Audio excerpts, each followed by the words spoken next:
Senhor, pela tua misericórdia e pelo teu perdão. Pedimos por misericórdia que o Senhor esteja com a gente agora e que o teu Espírito fale à nossa consciência, ao nosso coração. Por favor, querido Pai, é em nome do Senhor Jesus que suplicamos. Amém. Abra sua Bíblia em João capítulo 8.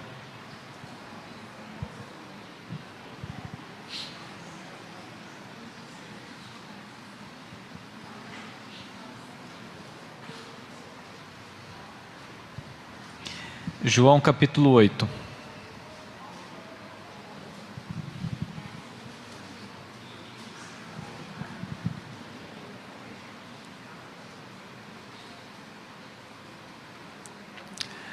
Nós sairemos daqui por volta de 16, 17 horas da noite na sexta-feira e retornaremos no domingo para chegar em tempo para trabalhar, aqueles que precisam trabalhar, viu? Na segunda-feira de manhã, de madrugada, para que dê tempo de aqueles que trabalham poder ir para o trabalho. Depois todos foram para casa, mas Jesus foi para o Monte das Oliveiras. De madrugada ele voltou ao pátio do templo e o povo se reuniu em volta dele. Jesus estava sentado ensinando a todos. Aí alguns mestres da lei e fariseus levaram a Jesus uma mulher que tinha sido apanhada em adultério e a obrigaram a ficar de pé no meio de todos. Eles disseram: Mestre, esta mulher foi apanhada no ato de adultério. E de acordo com a lei que Moisés nos deu, as mulheres adúlteras devem ser mortas a pedradas. Mas o Senhor, o que é que diz sobre isso? Eles fizeram esta pergunta para conseguir uma prova contra Jesus, pois queriam acusá-lo. Mas ele se abaixou e começou a escrever no chão com o dedo. Como eles continuavam a fazer a mesma pergunta, Jesus endireitou o corpo e disse a eles: Quem de vocês estiver sem pecado, que seja o primeiro a atirar uma pedra nesta mulher. Depois abaixou-se outra vez e continuou a escrever no chão. Quando ouviram isso, todos foram embora, um a um, começando pelos mais velhos. Ficaram só Jesus e a mulher, e ela continuou ali de pé. Então Jesus endireitou o corpo e disse: Mulher, onde estão eles? Não ficou ninguém para condenar você? Ninguém, Senhor, respondeu ela. Jesus disse: Pois eu também não condeno você. Vá e não peques mais.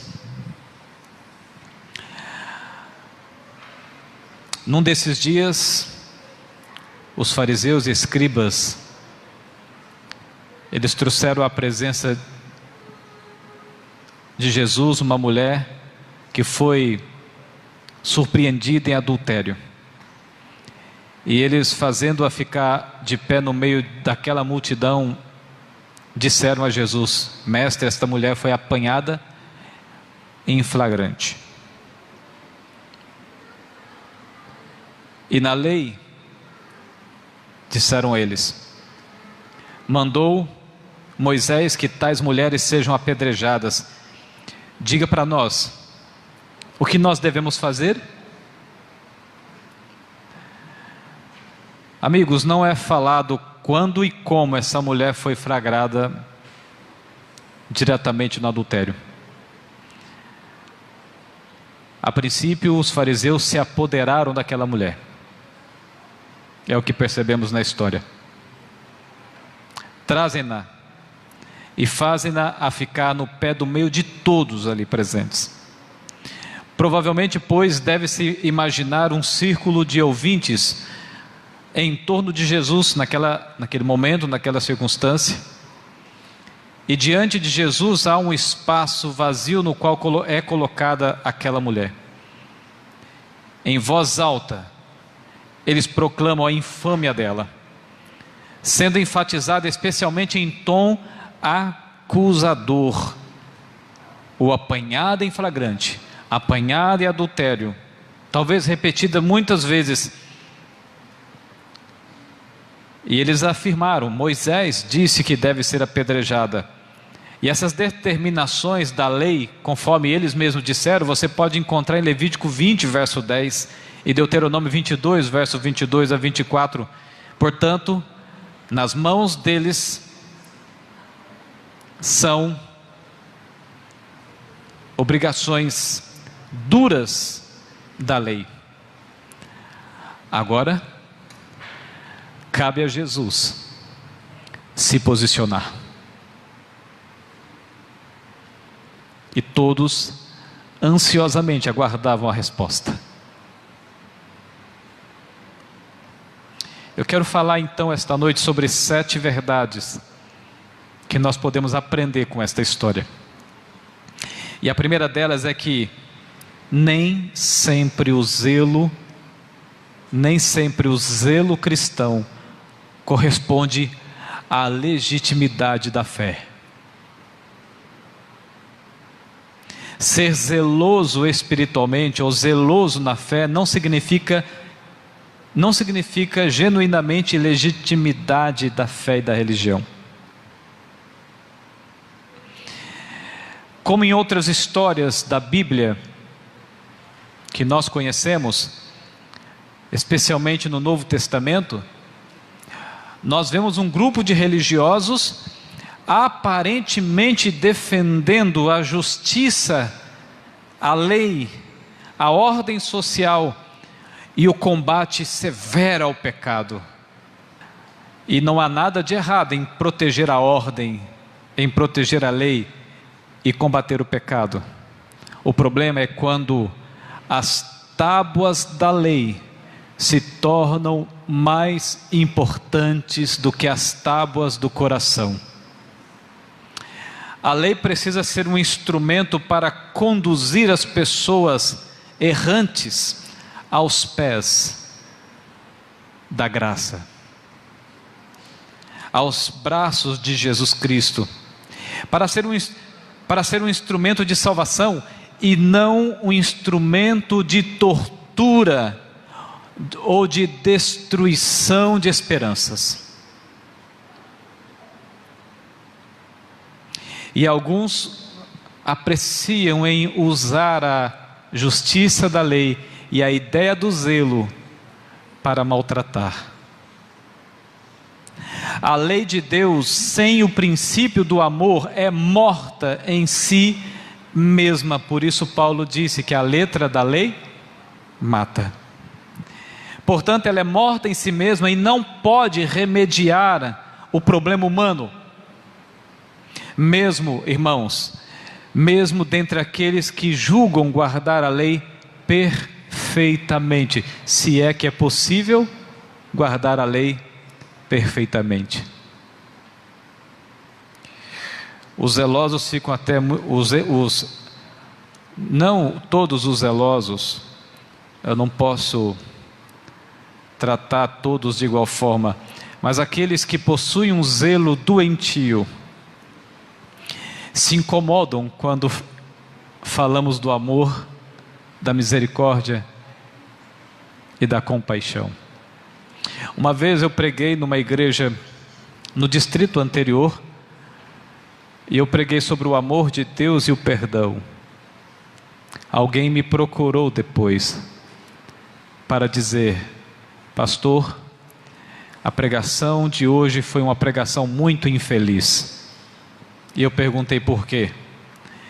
Porque quando a gente fala de amor e de perdão, as pessoas tratam a religião com indiferença, a necessidade de mudança de vida com indiferença. Mas esse é o pensamento de alguém que possui um zelo que não é o zelo da Bíblia, não é o zelo de Jesus Cristo, não é o zelo da Escritura. Porque a verdadeira transformação da vida, ela só pode ocorrer quando o nosso coração é conquistado, e não o sentimento da ordem, não o sentimento do punho de ferro, não o sentimento da transformação externa dos atos. Se tudo não for o resultado, a consequência do encanto pela bondade e o amor de Deus, essa transformação, ela não pode ser genuína, ela vai criar, na verdade, pessoas legalistas. Então essa é a primeira verdade, que nem sempre o zelo cristão produz realmente legitimidade de fé. A segunda verdade é que a graça de Deus nas mãos dos maus vira vingança e tirania. A graça de Deus nas mãos dos cristãos maus. Existe cristãos maus? Existe isso? Existe cristãos que sejam maus?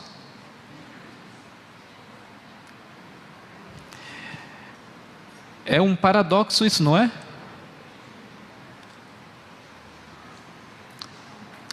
Agora, por que isso acontece? Por causa do mal no coração. Corremos o risco de interpretar erroneamente as coisas boas. Isso diziam eles tentando, veja bem o texto bíblico, isso diziam eles tentando para terem que o acusar. Esses homens não estavam preocupados, amigos, irmãos, em combater o pecado e defender o vigor da lei. O objetivo era usar o rigor da lei para, de alguma forma, incriminar a Jesus Cristo, mesmo que tivessem que assassinar alguém. Como pode isto acontecer? É porque temos a tendência de transferir para os outros aquilo que existe em nós mesmo. Isso é uma lei psíquica. Por exemplo, se eu sou um traidor, eu então acho que todo mundo é traidor. Se eu não sou de confiança, eu acho que ninguém também é de confiança. Se eu tenho facilidade para tomar posse de algo que não me pertence, então eu acho, quando alguém vai na minha casa, então eu fico de olho, para ter certeza que a pessoa não vai levar nada da minha casa. Obviamente que eu não estou me referindo aos traumas da vida, porque pode ser que você tenha levado alguém na sua casa e essa pessoa te roubou, pode ser que você levou de novo e alguém te roubou, pode ser que você levou aí você não quer mais, nunca mais receber ninguém na sua casa, com medo. É outra história, tá bem? Não estamos padronizando nada. Mas a tendência do natural do coração humano é eu tratar os outros pelo que eu sou. E eu acabo transpondo a Deus a tirania que existe no meu coração. Uma vez alguém disse assim para mim: pastor, eu acho que Deus nunca vai me perdoar. Sabe por quê? Eu disse a ela: sabe por que você acha que Deus nunca vai lhe perdoar? Ela perguntou por quê? E eu respondi: porque você não consegue se perdoar. E agora você transpõe para Deus a sua incapacidade de perdoar-se. Então a graça de Deus na mão de pessoas más vira vingança e tirania, e ela passa a ensinar um Deus tirano, um Deus hostil, um Deus que coloca a camisa de força em todo mundo, porque a pessoa é dessa maneira. Ali na história, eles esperavam finalmente, portanto, pegar Jesus Cristo em uma de suas armadilhas, de maneira que Jesus não tenha condição de se escapar. E se ele agora condenar essa mulher, terá dado razão a seus adversários e perdidos sua fama de amigo dos publicanos e pecadores. No entanto, amigos, se ele proteger até mesmo uma adúltera dessas, estará desacreditado diante de toda pessoa que ainda leva a sério os mandamentos de Deus. Então ele de fato e explicitamente será um servo do pecado, como descreve Gálatas 2,17, por exemplo. É como se fosse uma situação sem saída. Quero ver, não tem saída, é um labirinto, Não há saída. Mas a história nos diz que eles ficaram desapontados pela estratégia que desenvolveram. Mas nisso vem a terceira verdade. A terceira verdade na história é que pessoas sofrem quando veem Deus como um ser vingativo e sentenciador. As pessoas que são tratadas dessa maneira, as pessoas que Deus é apresentado a elas dessa forma, elas sofrem. Porque elas olham para Deus e sempre enxergam a Deus como aquele que está punindo, aquele que está acusando, apontando o dedo e dizendo: eu não te falei, você não presta, você não vale nada. Tem pessoas que sofrem porque olham para Deus e enxergam Ele dessa maneira, porque foi assim que aprenderam. Foi assim que aprenderam.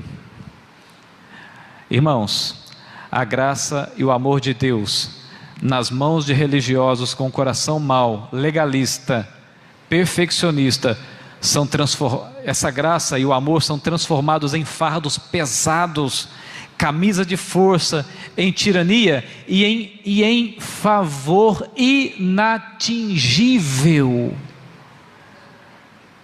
Tem gente por aí que diz que se você quiser ser salvo, você vai ter que ser perfeito, exatamente como Deus é perfeito.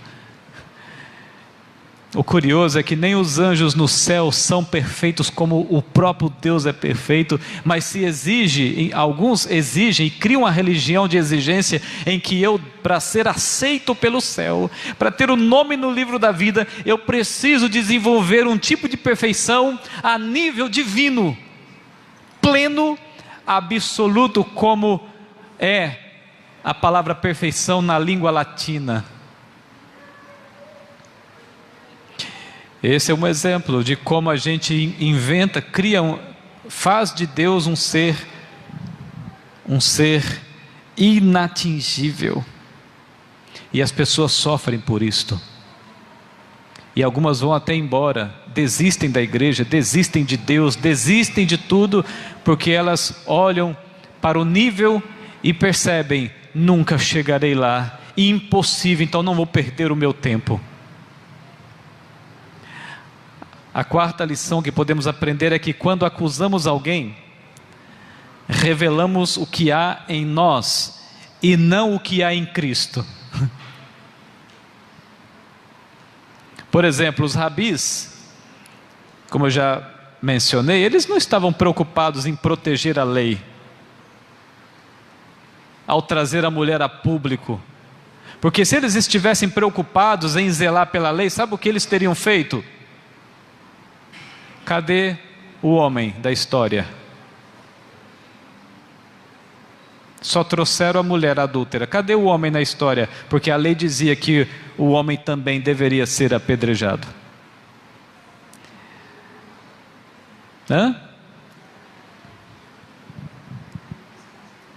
Bom, portanto, outra evidência. Quem deveria apedrejar? As testemunhas. Onde estavam as testemunhas? Nem o homem e nem as testemunhas. Isso significa que a ação que eles estavam promovendo era totalmente ilegal. Todavia Jesus os rebateu usando as mesmas armas deles. Que lei? Que armas? A lei determinava que nas mortes por apedrejamento, primeiro as testemunhas deveriam ser os primeiros a lançar as pedras. Mas Jesus, Ele trouxe a validade, a essência da lei à tona, ao dizer a eles: tudo bem, vocês podem atirar as pedras, mas somente aquele que não tivesse nenhum pecado. Querem seguir a lei? Já que fazem questão de seguir o rigor da lei, então que atire as pedras. O primeiro, pode atirar as pedras. E o primeiro que estiver sem pecado, seja o primeiro, então, lance as pedras. Sabe, amigos, no livro Desejado de Todas as Nações, página 461, diz assim: sem dar nenhum indício de lhes haver escutado a pergunta, inclinou-se e, fixando no chão o olhar, começou a escrever na terra. Portanto, e quando Jesus se inclina para escrever na terra, eles olham atentamente para as coisas que estavam escritas, e eles então, como um espelho, se defrontam com o pior que existia dentro do coração, da alma, da consciência.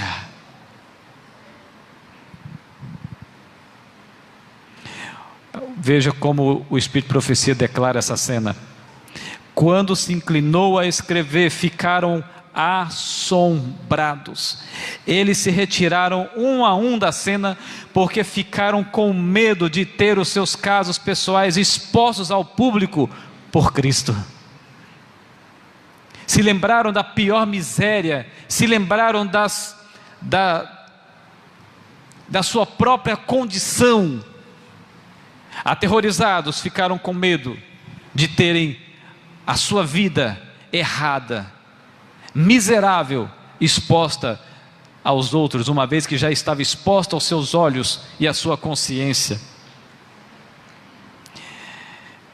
E ela afirma mais: os que são mais prontos a acusar a outros e zelosos em os levar à justiça, são frequentemente em sua própria vida mais culpados que eles, e por isso se retiraram. Portanto, irmãos, segundo a nota, aqueles que acusam, perseguem e criam uma religião tirana de fardos pesadíssimos, na verdade, esses, zelosos em levar as pessoas à justiça, são frequentemente os mais culpados entre todos. E já dizia o Espírito de Profecia, inclusive, que quando eu persigo muito alguém, é porque eu estou tentando esconder o que há dentro de mim. Bom, nisso a gente chega então na quinta lição que podemos extrair dessa história. A forma como Jesus tratou a mulher é a forma como devemos tratar as pessoas errantes. A forma como Jesus tratava as pessoas é a forma como devemos tratar também os errantes. Portanto, essa forma como Jesus trata as pessoas precisa ser a forma verdadeira dos filhos de Deus. A maneira como devemos tratar os pecadores errantes. E a esse respeito, por exemplo, Ellen White escreveu: os homens aborrecem o pecador, ao passo que amam o pecado. Ouviram? Vou ler de novo. Os homens aborrecem quem? O pecador, ao passo que amam? Meu Deus. Cristo aborrece o pecado, mas ama o pecador. Será esse o espírito de todos quantos o seguem? O amor cristão é tardio em censurar. Observe, o amor cristão.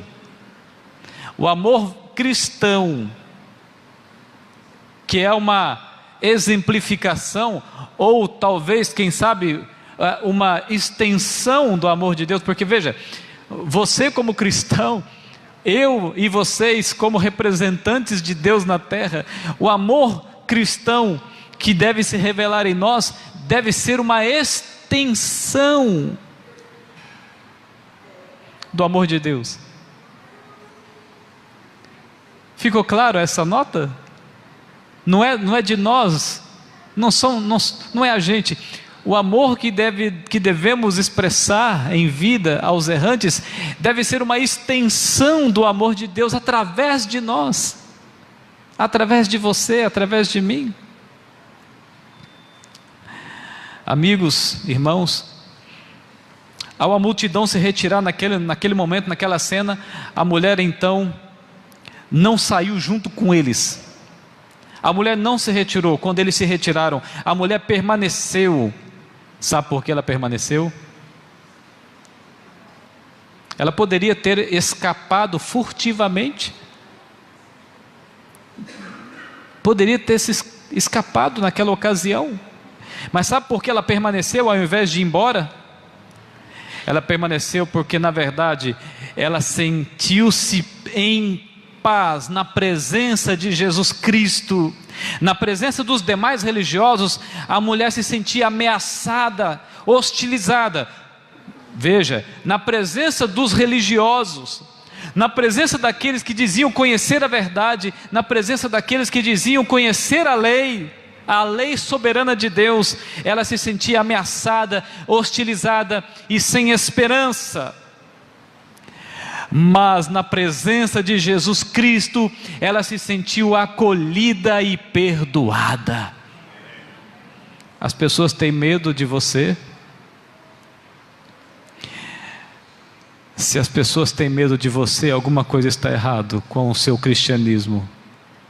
Alguma coisa está errada com o seu cristianismo. Tem gente que gosta disso, né? Tem gente que gosta que as pessoas tenham medo dele ou dela. Mas as pessoas que são uma extensão do amor de Deus, a presença delas é desejada. A presença delas é desejada. A presença delas é desejada. As pessoas gostam de estar perto de você. As pessoas sentem prazer e confortadas e em paz na sua presença.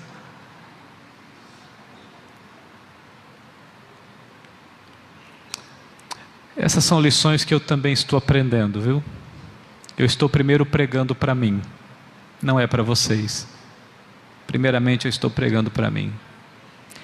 Eu sou o maior necessitado disso. O maior necessitado. A sexta verdade é que a única sentença que caiu sobre a mulher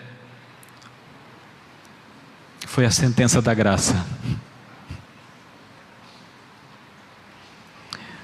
Jesus perguntou: mulher, onde estão eles? Ninguém te condenou? E ela respondeu: ninguém, Senhor. E agora surge quase que uma santa ironia da palavra que sai dos lábios de Jesus. Então lhe disse Jesus: nem eu tampouco te condeno. É como se Jesus tivesse falado assim: se nem mesmo esses rigorosos homens santos te condenaram, eu tampouco preciso fazê-lo. É como se Jesus tivesse dito: eu concordei com a lei, consenti no apedrejamento, agora acompanho a absolvição dos defensores da lei. Sabe, irmãos, enquanto havia uma multidão querendo apedrejar a mulher, homens santos, homens zelosos, religiosos, que diziam conhecer a Deus, queriam apedrejar a mulher, mas o único que era sem pecado, o único que com razão poderia tirar uma pedra, justamente não o fez. O único que podia ter pego uma pedra para atirar na mulher, não o fez. Com soberania de juiz, Jesus bate o martelo. Sabe o martelo do tribunal? Pá! Jesus bate o martelo e proclama a sentença de absolvição e soltura que foi ouvida nos 4 cantos do universo. Vai! Essa expressão vai é a dispensa da acusada para a liberdade. E com poder transformador e com voz permeada de sentimento amorável, ele acrescenta o conselho: de agora em diante, não peques mais. Seja livre. Seja livre. Ouviram? Vai. Quando Jesus disse vai, sabe o que significa isto? Do ponto de vista bíblico, teológico? Naquele dia, naquele momento, o seu nome estava sendo escrito no livro da vida. Isto é justificação pela fé. Isto é justificação. E a última verdade, a última lição, é que o verdadeiro poder transformador está no amor. A sétima e última verdade é que o verdadeiro poder transformador está no amor. Se o amor não for o impulsor da transição, veja, se o amor não for o impulsor da transição da velha para a nova vida, não será a letra da lei, da exigência, não será a regra da lei que impulsionará a transição. O amor é o único ingrediente capaz de promover genuína mudança de vida. Genuína mudança de vida. Ao Jesus proferir, nem eu te condeno, ele estava nesse momento afirmando: a partir de agora, nesse instante, neste momento, você está redimida em meus méritos. Você está redimida, salva, resgatada nos meus méritos. O amor é o único ingrediente capaz de promover esse tipo de aceitação profunda.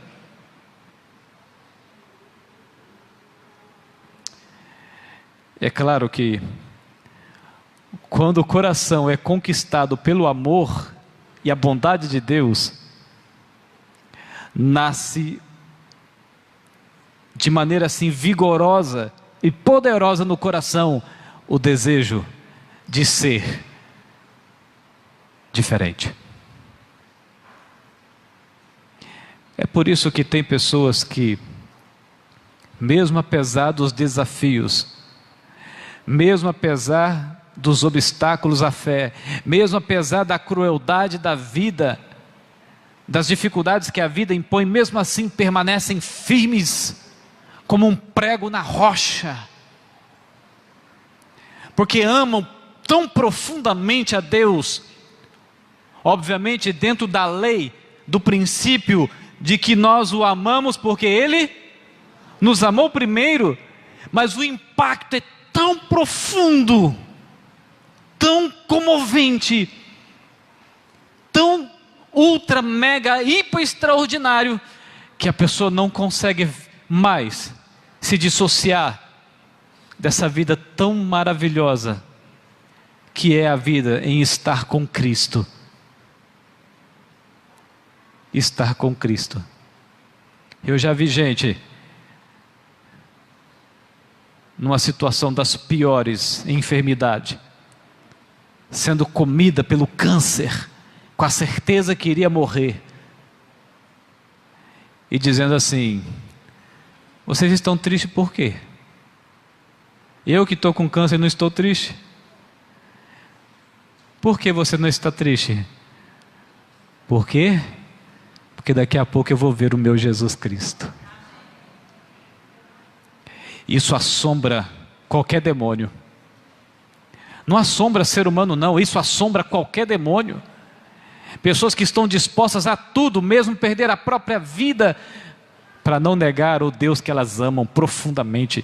Mas elas amam profundamente porque é isso que elas conseguem ver quando leem a Escritura, é isso que elas conseguem enxergar quando aprendem sobre Deus, um Deus que, acima de tudo, nos ama de uma maneira tão extraordinária, que foi capaz de aceitar ser pendurado entre o céu e a terra, ser assassinado, vestido de pó, para não perder você. A conclusão é que pessoas exteriormente limpas e boas, escutem bem, pessoas exteriormente lá de fora, exteriormente limpas e boas, não são interiormente diferentes dos demais pecadores.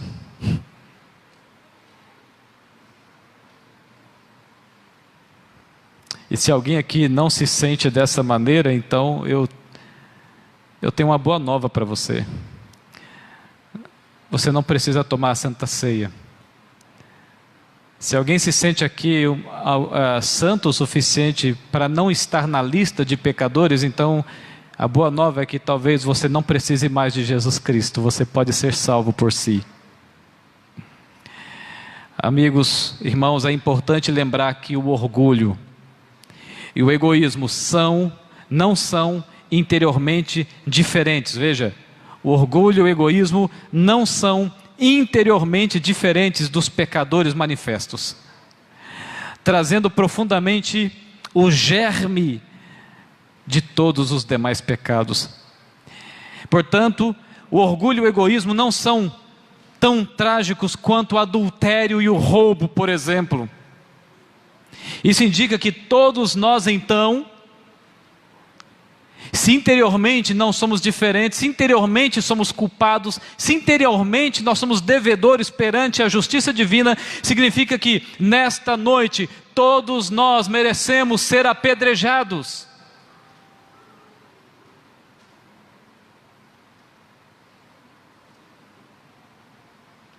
Mas a notícia extraordinária é que, legalmente falando, o único que poderia nos atirar uma pedra esta noite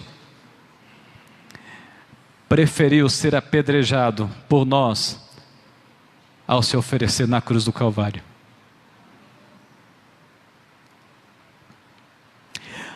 Os homens pretendiam sentenciar aquela mulher, irmãos, à morte, mas Jesus, com a sua graça, a sentenciou para a vida eterna. Assim Ele fará com todos os que o buscarem de todo o coração.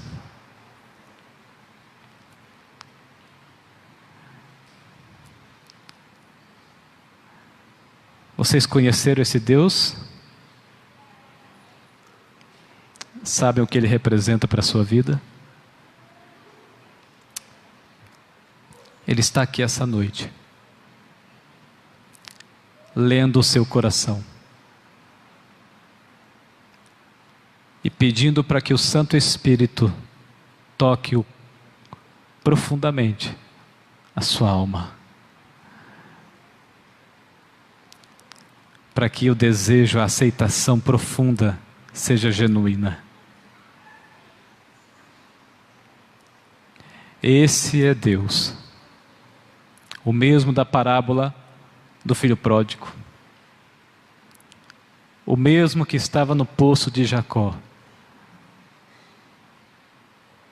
é o mesmo que está aqui hoje, esta noite, dizendo: vai, nem tampouco eu te condeno, vai, porém, não peques mais. Obrigado por nunca ter desistido da gente. Obrigado por nunca ter virado as costas e ido embora. Obrigado pela paciência, pela misericórdia, pela compaixão. Mas acima de tudo, obrigado pelo perdão. Obrigado pelo perdão, Senhor. Obrigado, obrigado, obrigado. Obrigado, Senhor. E nossa gratidão demonstramos no Teu nome maravilhoso, para a Tua honra e glória. Amém, Senhor. Amém.